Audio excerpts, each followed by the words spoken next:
ito yung gagambang hari natin. Lalagyan natin siya ng Android. Ay, ito naman, medyo may mga buligid siya. Kasi hindi naman pare-paresan naman ng...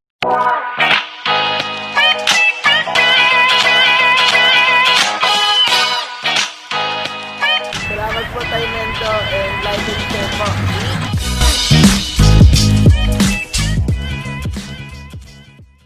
Ayan mga kagamba, si Chard dito sa Misampalok.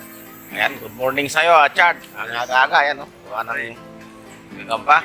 Shoutout mo yung tropa mo rito. Shoutout sa mga tropang munggi dyan. Saka si Raymond. Ang ito rito. Ayun, sa M. De La Puente ito mga kagamba sa Sampalok, Manila yan o. District nila o. Thank you sa'yo Chard ha. Thank you po. Ayun, magandang araw ulit mga kagamba. Unboxing tayo ngayon ng ating gagambang Tagalog. 3,300 dito na Tagalog mga kagamba. Kararating lang. Ayun sa likod ko, nakasalansan. Kukunin lang natin ay ipapakita na natin ano kadami. Ito mga kagamba, tatlong dinira ito. 3,300 ito. Ayan o. 3,300 yan mga kagamba. Nagagamba. Nandito pa ibang salansan niya. Ayan, dito ang salansanan niya mga kagamba. Tapos unboxing din tayo ng dalawang gagambang hari. Ayan mga kagamba.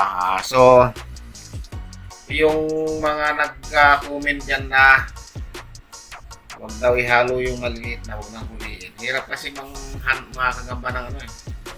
Nanggagamba pag sinasabukid ka na. Yung kasing headlight mo, pag nailawan mo yung gagamba mga kagamba, akala mo ang laki. Siyempre, dadamputin mo ng dadamputin yan. Bahala na. Pumili, kinumagahan.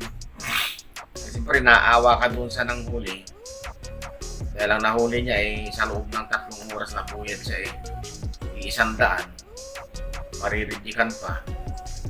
So, kawawa naman yung hunter mga kagamba. Hirap ng hunter. Ako yung nakita yung naghan ako dyan nakaraan, tumambling pa nga ako sa pilapil yung daanan ng tubig dahil madulas. Tapos katatapos lang ng ulan nun. Tapos sa loob ng balago, sa loob ng maisa, mapapawisan ka ng tulo kasi walang kahangin-hangin dun sa loob mga gamba. Napakahirap, nandiyan pa yung ahas na nakaabang. Pag nagkamali ka ng tapak, matapakan mo, tuklaw ka pa. Ganun mga hirap mga gamba, magkaroon ng gagamba. So, huwag natin na masyadong kuntinain kung may mga maliliit na nakapasama dyan. Tsagaan na rin natin kasi kahit pa paano, kinabubuhay nila yan mga gamba Makakatulong din tayo dyan sa kanila. Mga na taga-probinsya, taga-hunt natin dyan sa mga parting mga lugar ng norte. Yan, saka sa south. Pakunti ng pakunti mga gambang ngayon ha. So huwag nyo nga asahan na dadagsa pa yan, malabo na yan. Shout out kay mag-asawang Richard saka si Lani Tapang dyan sa may Bustos, Bulacan. Shout out din kay kay Manji TV, Dennis Glian, Ian Palir, Armando Malipot, John Lee Panlikan at si Sigi Sigara. Shoutout sa inyo mga kagamba. Yung mga gusto magpa-shoutout mga kagamba, comment lang kayo dyan sa ilalim. Kaya comment section. Shoutout nyo, lagay nyo kung taga saan kayo para masabi natin dito kung taga saan ka para hindi magka-dubli-dubli yung baka akala mo na shoutout ka na, kapangalan mo lang pala. So babanggitin nyo kung saan kayong probinsya. Kung kaya saan lugar nyo. Kaya yung iba binabanggit nila doon sa comment nila. Kaya lagay nila kung taga saan sila para guys, sinasabi ko kanina si Rocky Rap ng Bigan Ilocos. Kaya nagpa-shoutout din niya. Si Bloody Danyes ng Pagbilao, Quezon. Yan, nalagay nyo mga kagamba kung saan lugar kayo para babanggit din natin. Unboxing lang natin tong dalawang gagambang hari mga kagamba. May tungkuan ako, hindi ko na makita kung nasaan kahayon Ito yung gagambang hari natin. So, sana hindi siya mamatay bukas kasi gagawin natin eksperimento ito. Lalagyan natin siya ng Android. Ay, kita natin kung tatapang nga ito. Kung nilagyan natin ng Android. paglalabanin natin silang dalawa. Pagka dalawa ito mga kagamba, itong ano na to, gambang hari to, ikis. Yan. Ito pa isa. Isilit ko na to isa.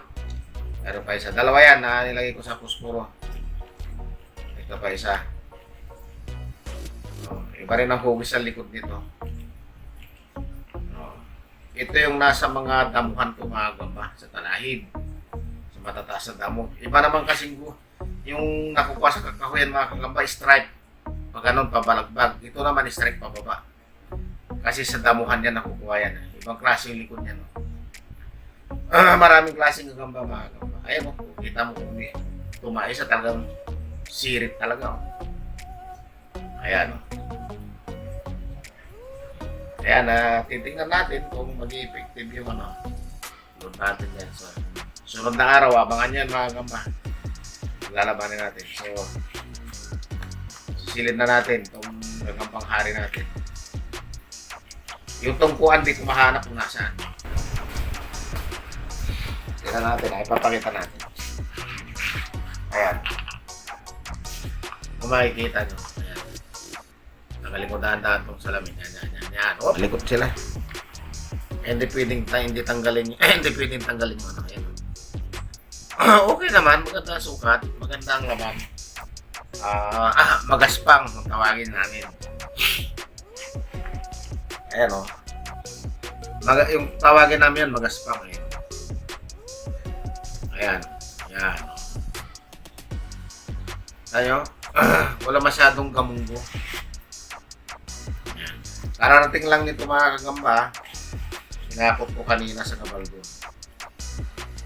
Ayan. So kung gusto mo ng panglaban din yan, pwede rin naman. Huwag mo lang ilalaban naman sa Cebu kasi malalaki yun.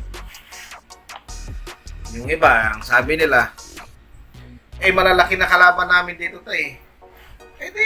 Hayaan mo siya kung malaki gagamba niya, huwag mo siyang lalabanan. Umanap siya ng maliit. Hanap siya ng maliit para ma-match sa iyo. Kung pilitin, pipilit mo yung gagamba mo na maliit nga, hindi talo ka. Ano lang yung mga gagamba, ganun ang logic nun. Wala kang makuha ng maliit, saka magastos yung malaki. Walang tangkilikin yung malaki. Doon ko na lang sa maliit para ngayon kung ipilit niyang ilaban mo yung maliit mo dun sa malaki niya, huwag na kayo maglaban. Suntukan na lang kayo.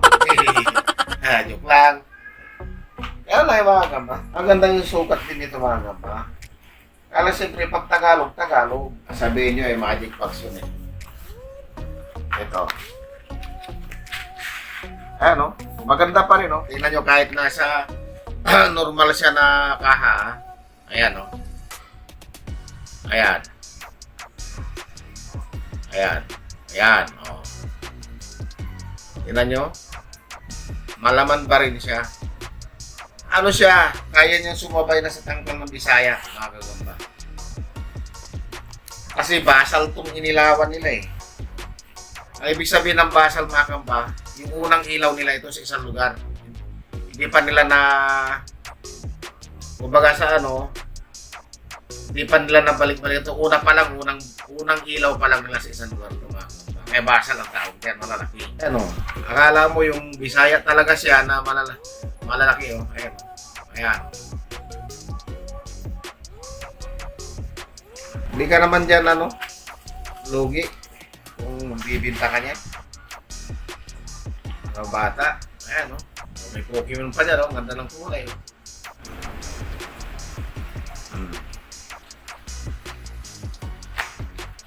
Yung mga magre-reseller mga kagamba sa panahon ngayon, huwag nyo nang asahan yung presyo ng mga ibang bagsak talagang presyo. Wala silang kita ito mga kagamba. Ayaw ko lang pasukin yung gano'n, nakakapagod. Ginawa ko na yan, bagsak presyo, ang baba ng presyo na binibigay ko. Pero wala, 50 centavos lang mga kagamba kita natin. Para sa mga reseller, kahit kumita sila ng pigit sa piso tayo, 50 centavos lang, okay na sa atin. Maging responsable lang yung reseller. Kasi minsan reseller ako. Pagkuha siya ng 10, pagkuha niya ng 10, isa-isahin ka na lang niya. Ganun pa rin presyo doon sa 10. Diba? ang presyo na lang niya, presyong reseller, pero pag kumuha, pa isa-isa na. Panggugulang mga gamba. Pero wag ganun. Pagka kuha ka na bulto, pa-reserve ka kaagad o bulto. Bulto kunin mo para ma-avail mo yung magalaking discount. Pero kung kuha ka lang pa isa, dalawa, tatlo, ay doon tayo sa sa delivery ko na mataas na presyo mga gamba. Ganun yun. Hindi lahat ng panahon reseller price tayo kasi gusto rin natin kumita. Oo, kahit pa paano, ipagod natin, puhunan, panahon, namamatayan pa ng gagamba. Ayan mga gamba. Sana marami kayo natututunan mga gamba sa mga pinapalabas kong video. Oo. Kaya manood kayo lagi. Dalawa pa? Sige, pakita pa tayo. Ito yung mahabang kaha. Ayan. Ito naman, medyo may mga buligit siya. Kasi hindi naman pare-parehas ang laman ng kaha mga gambay. Ayan o. May mga ilan-ilan siyang bulinggit. Pasok pa rin yan doon sa presyo. Ayan. Nagre-retail din ako mga kagamba kaya alam ko kung logi ka o hindi. Pag nalogi ka, tamad ka na lang. Ayan mga kagamba. Pagka mayroon kayong gustong itanong, tawag na lang mga kagamba. Huwag mahihiyang magtanong. Basta may kapuluhan yung tanong nyo. Huwag naman yung tanong malamig ba yung ice cream? Naku, nalo ko na. Ngayon yun mga kagamba. So, sana makaready na yung mga mag-reseller dyan. Sa ibang rider dyan na gusto mag-reseller, sige, punta lang kayo. Tapiin lang sa akin o tawag. Pinakadabis tawag para mabilis ang pag-uusap.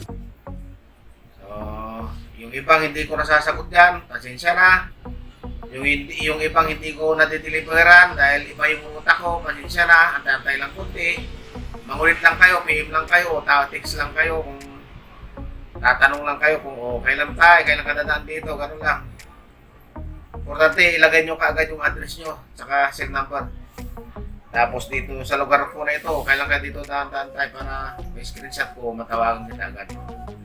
So yun, hanggang dito lang mga kapa, hanggang sa muling pag-upload. Maraming salamat. Hi! Subscribe po kita Mindo. Like and share po. Bye!